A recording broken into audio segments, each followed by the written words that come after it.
Imagine turning on your tap at home and pouring a glass of invisible poison. Well, welcome to this explainer. Right now, a massive new factory is opening up in Kumamoto, Japan. For generations, people have called the tap water in this town mineral water. It's famous, it's pure, and it's clean. People actually travel there just to drink it. Families use it for cooking every single day. Farmers use it to grow rice. But recent tests already show strange, unnatural chemicals in a local river right next to this new factory. The water still looks exactly the same, but the pure history of this town is in danger today. And this brings us to the main question of our explainer. Will the push for new technology poison our water again? According to the sources we're looking at today, the answer is yes, it will happen. That is, unless people demand clear test numbers and strict rules right now. The danger is very real and it's here today. Part 1. The modern chemical. We face a new threat from chemicals called PFAS. So what exactly are PFAS? Well, they're human-made chemicals. People make them in very clean laboratories. They design these chemicals to resist heat and to push away water. But here's the problem. These chemicals don't break down in nature. They work exactly like a plastic wrapper.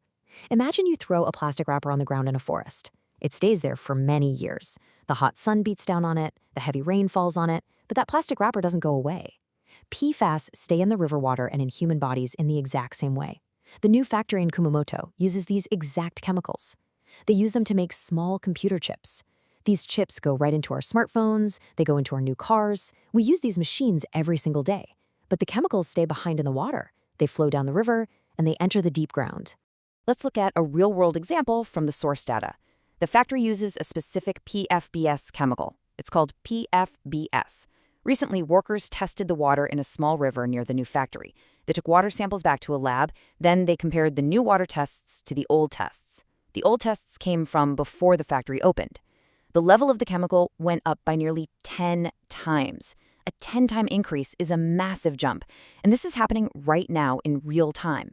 If you stand by the river today, the water still looks completely clear. You can't smell the chemical in the air, you can't taste it in a glass of cold water.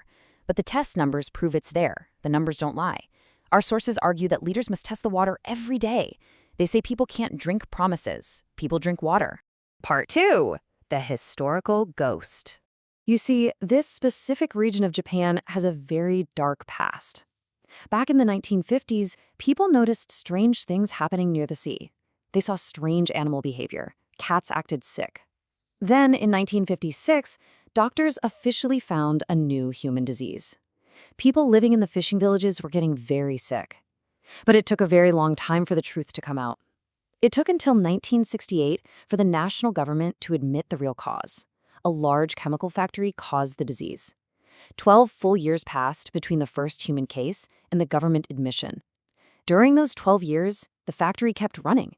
It kept putting poison directly into the water. The government told the public the water was safe. They wanted to protect the factory's business. They protected the factory instead of the families.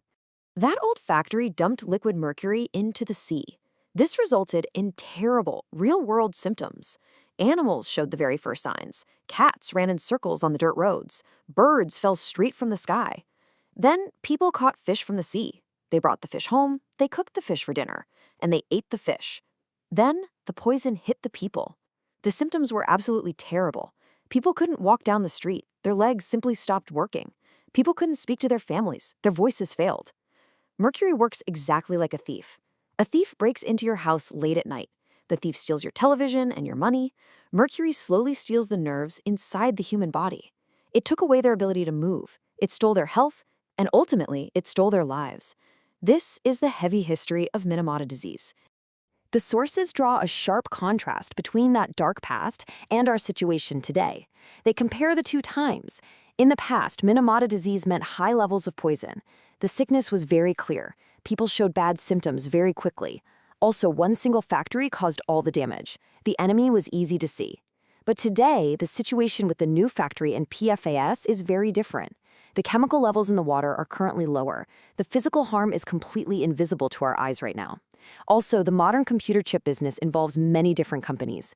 They work tightly together. It's a giant web of companies. But the argument from the sources is clear.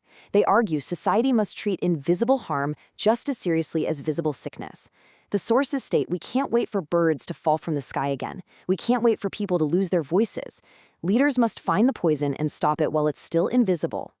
Part 3. The structural trap. The Japanese government gave over 1 trillion yen to help build this new factory. Now, 1 trillion yen is a massive pile of money. It's an investment of historic size. Why do they do this? Well, they want to bring more money into the country. They want to create many new jobs for local people.